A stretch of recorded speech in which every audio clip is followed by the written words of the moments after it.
N and go to view and then click annotations, or we can delete it this way. I'm gonna use this way because for me it's easier. Okay, so now we're left with just this. Now we go back here. You can press T to get that away. Okay, now just select any one of these. Really doesn't matter. Okay, but it will matter in the future. So like make sure that like you're able to select it.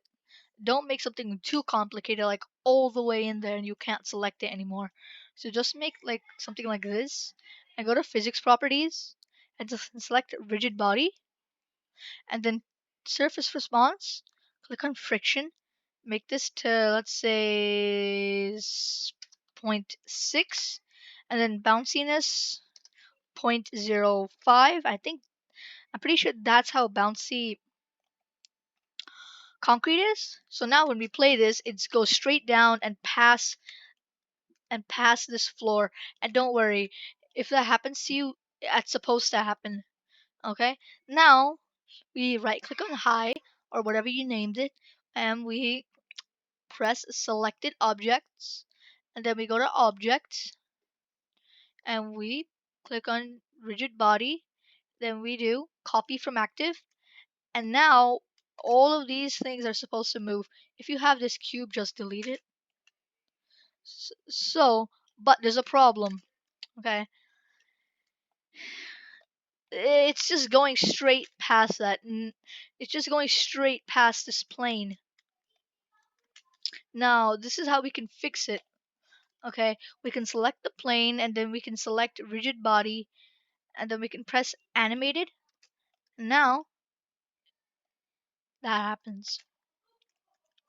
Now if we don't press animated, the plane will just slide down, and that's not what we want. So like we need to tell Blender that, hey, that's not, we don't want this to move anywhere. We just want this to stay the way that it is right now. So that's what happens. But you could see there's a problem. Okay, all of these, they're the same mass, they're all 1 kg, and that's not very realistic.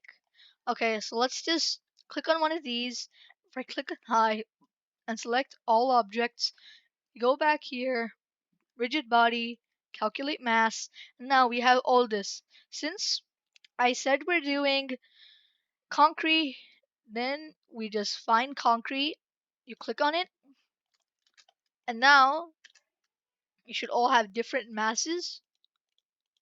Like this one has 445 kg, this is 497 kg, this one is 19.4 kg. You get the point, right? And now it looks somewhat more realistic.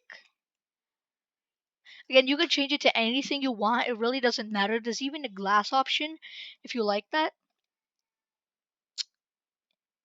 And yeah, that's about it.